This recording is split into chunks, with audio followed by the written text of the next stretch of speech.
はじめまして皆様、こんにちは。私はアポです。日本にこうやって再び来れて超嬉しいです。Is what I would want to say, but I'm not there in person. So I'm going to take you out the cave and off a performance cliff. We'll see what that is, but it's going to be maybe a little scary. Before we get going though, a little bit about me. So I'm Aapo Alasuutari. I work at Valmet Automation in Finland, building a browser-based automation control system user interface. A long word, I know. So I'm a TypeScript developer by trade, but I've kind of become a Rust developer at heart.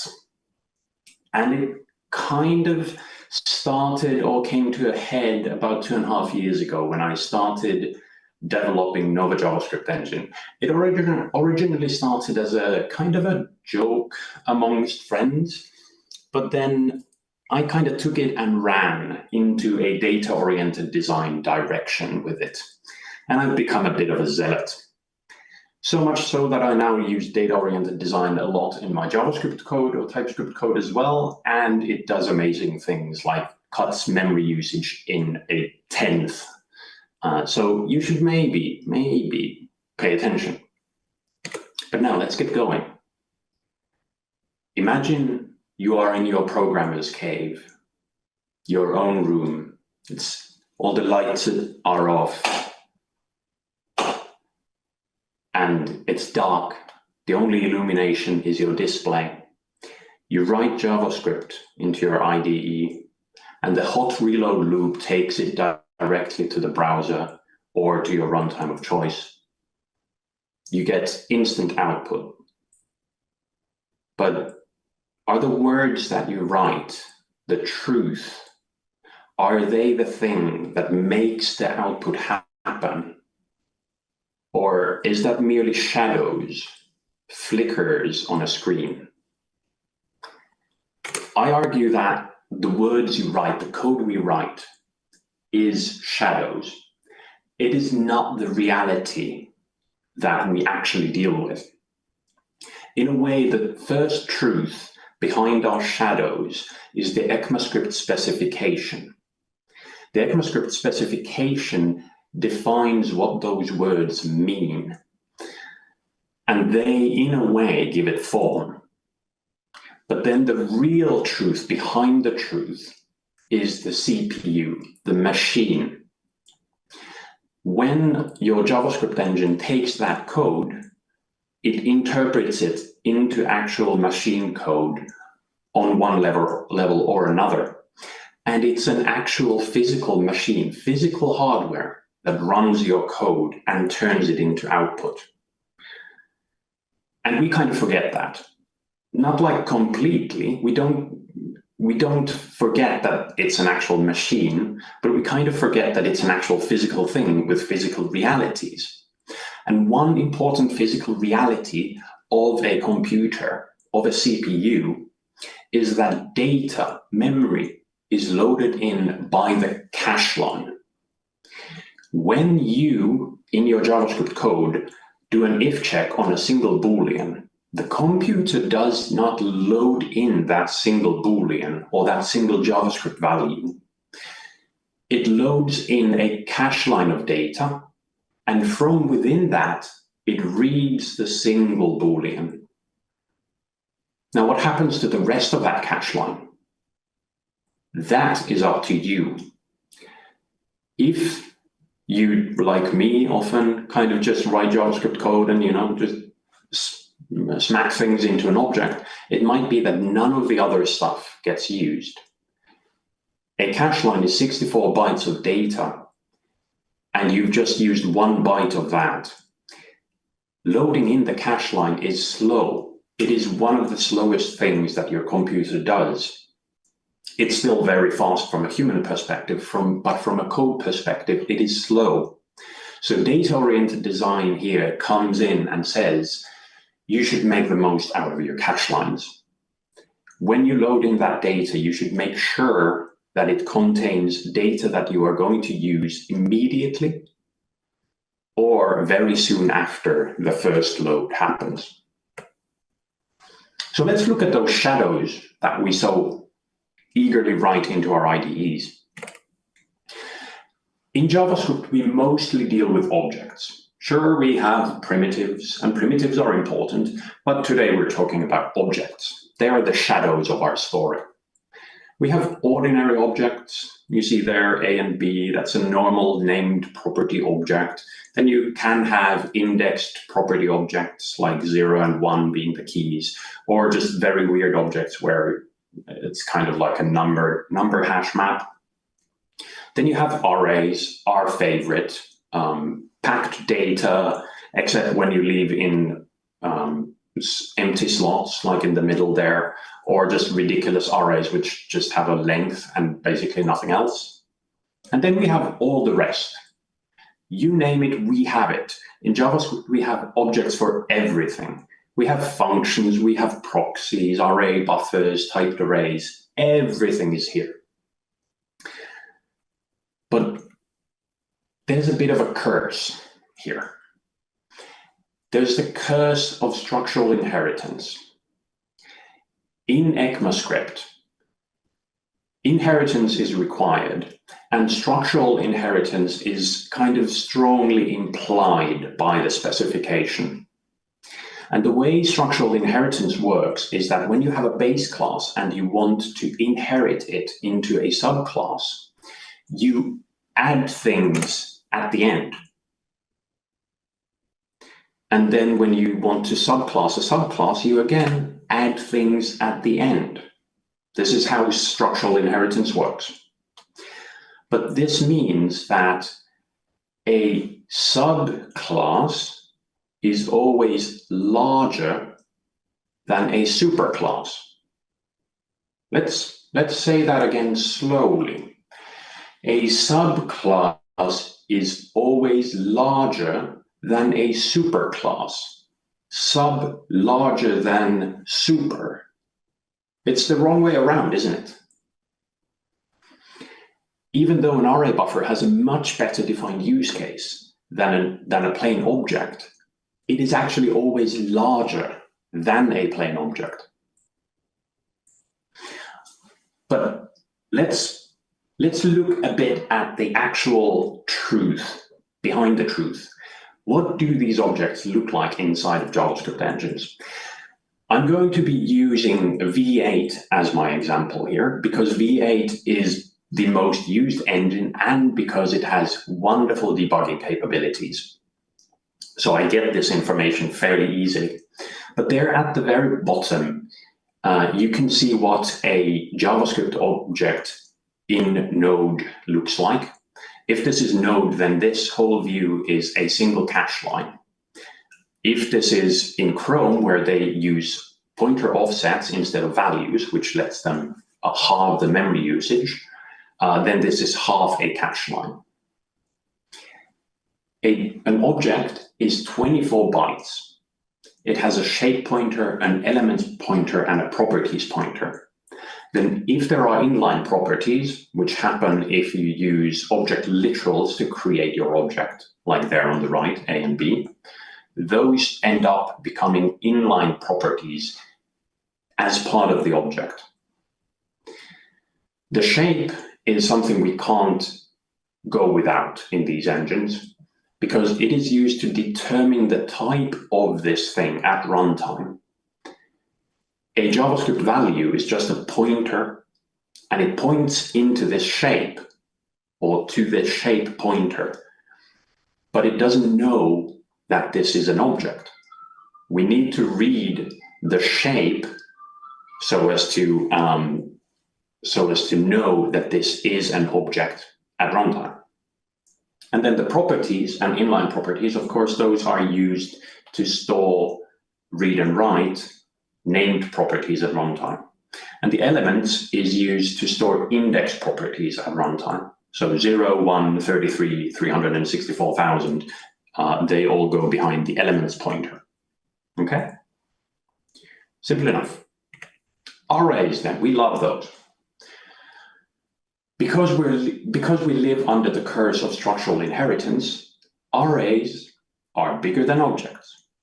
They're 32 bytes. in Node.js, half that in Chrome. And they have the shape there, the elements, the properties, all of these pointers, they're exactly the same as before. Remember, base class, subclass, add to the end. The length is effectively just an inline property here. But what we actually use an array for is to read the elements, is it not? Read indexes. So what happens when you're reading index 0 here? You're going to come in, you check the shape to make sure that this is an array, although you probably had a good idea that it is always an array already. And then if it's index 0, you actually will probably just read through the elements pointer into the elements memory, because inside the elements memory is the actual information on where the index 0 exists. The length isn't being used. It's more for JavaScript's sake. The properties is not being used. That's for named properties. And the shape is only being used for the runtime type check.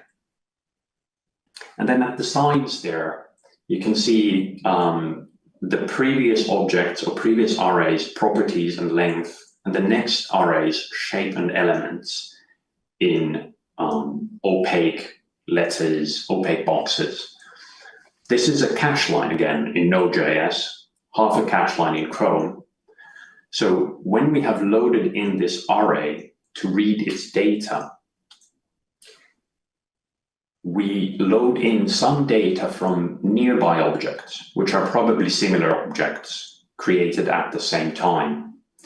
And if we're looping over these, then we get some benefits, but very little. In this case, if we are indeed using only the shape and the elements pointer, then the properties and length at the beginning here on the left side, those are entirely unused. Our own properties and length are also entirely unused. And then only the next objects, shape and elements, those will be used next. And if we go back to the object example, let's imagine we're reading P0, be that the property A or some else, but the first inline property slot. And we're doing this again in a loop over multiple objects. We can see that at the very left side, the P1 from the previous object has been loaded in, but it's unused. Then we have our shape, which we do use for the runtime check and to figure out where the P0 actually is, or our inline property is. But the elements is unused, properties is unused, P1 is also unused. And then the next element's shape is going to be used by us later in the loop, but the elements remains unused. Most of this cache line is being wasted. Array buffers, one of my favorite objects in JavaScript, theoretically anyway, on an abstract level. You would think they are really efficient, but they are not. Starts the same way as every other object. Shape, elements, properties. You grow sick of that. Then there's this thing called EF count, embedder field count. Embedder fields are used to, I don't know, do something with embedding. But if you create a JavaScript, an array buffer in JavaScript, these are unused. The pointer and the length, those are the things we actually want out of an array buffer. Then we have, at the end there, we have maximum length, maximum byte length. That's only used for resizing resizable array buffers, never used anywhere else. Then we have detach key, only ever used to perform detaching of array buffers, never used anywhere else. The only things you wanted were the pointer and the length, the byte length. Even the byte length is only used for validity checking. But you get all of this stuff loaded in the same cache line, essentially unused, all of it. Now, there's kind of a good reason why engines do this, but it's not a great situation in some sense. And the same applies to all other objects as well. Maps, they look really nice. They're only 4 slots, so 32 bytes or 16 bytes in V8. But that actually contains none of the real map information. It just contains a pointer to the real map information, and you need to read through that pointer to actually get to the good stuff. Dates are massive, probably for the purposes of doing efficient mutation of the date object. Uint8 arrays are massive. They have the same embedder field count things and buffers and whatnot. Functions are also, they're not like massive, 56 or 64 bytes in Node.js and 28 or maybe half that size in Chrome. It's not horrible, but it's still pretty bad. You're loading in things like the name and length properties, and of course elements and properties pointers, when the only things you really wanted were probably the function information and the code itself. So maybe we could do better. And that's kind of what I'm trying to do in Nova. The first step, though, is that our values, our JavaScript values, are not pointers. They are a combination of a type and an index. The type tells where in the heap are we going to be loading the data from, and the index then tells us the offset within that part of the heap. These are called heap vectors because they are, at the end of the day, just basic vectors. There's a good thing here with the type controlling both the runtime type and where we load the data from, because it means that we don't have type confusion. And this then allows us, or well, rather, I have kind of decided that this allows us to make objects just 8 bytes in size on the heap. And down there at the bottom, you can see what they look like. There's a shape and there's properties. No inline properties are currently supported. The shape is only used to determine the keys of this object, and the properties is then used to load the property data. But this is obviously, there is a downside here. If we don't have inline properties, then we need to load through the properties pointer here. And maybe we do want to support inline properties in the future. But if we do, we're not going to do it the same way. If we do, this is what it would look like. We would split apart the object into multiple parts, multiple vectors, because the type in our value, it doesn't need to say that this is a unique particular vector that we're looking at. It can say that this is a combination or a group of vectors that we're looking at. So we would have 3 vectors or more. We would have a shapes vector, a properties vector, and then inline property 0 vector, inline property 1 vector, so on. And now when you load this, you would load the shapes vector and check if our property is an inline property or if it is behind the properties pointer. If it is an inline property, you just load the inline properties vector, and that's where your data is. And now, if you're looping over these objects again, then what you get is that you have loaded in all the shapes, all the shape pointers of the objects you're going to be looping over next. And you have also loaded in their P0s, the inline properties, the ones that you're going to be accessing from each of them. The properties pointers are never loaded in now. So that's nice. Arrays then. They're currently already split apart like this, but there's no shapes or properties pointers anywhere in sight. An array in Nova is 12 bytes plus 4 bytes. 12 bytes on one cache line containing the elements, pointer, and length, and then 4 bytes on another cache line containing a nullable reference to a backing object. What this means is that our arrays are actually not objects at all. They just can pretend to be objects.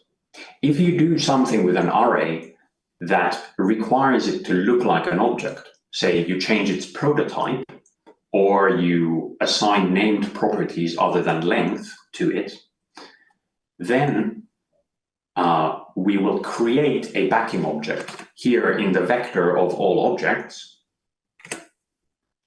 And after that, we then make the object reference, backing object reference here, point to that object index. So arrays are not objects anymore. They are a subclass, but they're not objects. We are free of the curse. And if we want to go kind of into the future, we can even do something like this. See the change? We have slimmed down elements into just 4 bytes, and the object has become entirely optional. It's no longer allocated at all. This would be something like the object references being behind a hash map or a B tree keyed by our array index. So only if you require this array to have a backing object, then we will allocate the memory for it behind an indirection. And the same kind of thinking applies to all other objects as well. Array buffers are 32 bytes currently, they will slim down further. Uint8 arrays are at 20 bytes, they will slim down further, although they might also grow a little. Maps are currently, 96 bytes, so that's not exactly what I want. They will eventually be something like 40 bytes, give or take. But at least at 96 bytes there, and then later the 40 bytes, that will be the actual hash map data directly, not just a pointer to the hash map data. So loading that in does give you actual usable data immediately.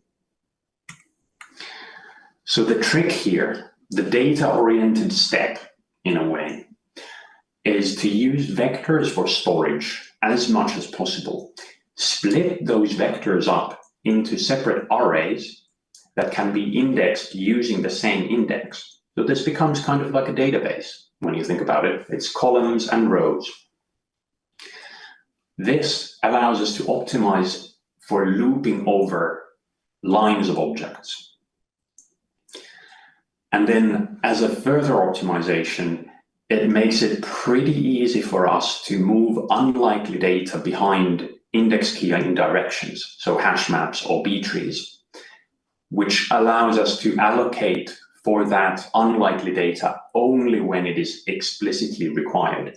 So this would mean that maximum byte lengths, detached keys, that kind of stuff would no longer be part of the object at all, unless it is specifically required. This does mean, though, that we need to have a bit in the main data to avoid going through the sparse set or the hash map B tree to look for that data every time. But we're trying to get most of our cache lines here. That's the thing. So, okay, we have walked out of the programmer's cave. We're no longer looking at shadows. We're actually thinking about the real truth of a hardware, of a machine running JavaScript code. But now we're looking at a pretty steep performance cliff. It might sound like everything is now like perfect and nice, and this is like the fastest engine in the world, but that couldn't really be farther from the truth. The engine is only 2.5 years old. It's very young. There's just way more work needed to make it actually be fast. And I haven't done that, I'm sorry. But maybe one day, yes, we might be the fastest engine in some cases. Maybe. I'm not saying no to it. I'm hoping that we will get there one day. But something we will never be the fastest in everything. We can't make everything equally equally fast. If we try, it would mean allocating everything eagerly, making sure that everything is on the same cache line at the same time when you load it immediately. But that then means that we're back to the structural inheritance. Everything is now on the same cache line, which means that loading in one piece of data is, yes, faster, but loading in multiples when you're doing a loop becomes slower. So trying to make everything equally fast makes everything equally slow. So we have to accept second best. This is a bit different from your usual JavaScript engines, or the big ones anyway. JavaScript developers, we love micro-benchmarking. We just love it when we find a case that shows, one obscure code path being faster than the other, and even better if we can show that a JavaScript engine is slower than another. And when we find this, JavaScript engines, they don't say, no, that's a case we don't care about. They ask, how high should we jump? Case in point, V8 fixed an optimization case in React, where React was initializing a particular field in a not optimal way that made V8 imagine it's not going to be number-like. And V8 went and fixed that issue at probably fairly big cost, whereas React just fixed the code to not do that thing. I think I know which one I prefer. So Nova is about optimizing for the fast paths and pessimizing the rest, allowing the rest to be slow. Things like array-like objects or named properties in arrays, which means path regex execute is slower. I accept that it's okay for these to be slower, because this guides the user. These performance cliffs guide a user away from using these. And I think that's a good thing. The question then just becomes if it is worth it, and if I dare to plunge off the stage at Kiyomizu Dell. Thank you.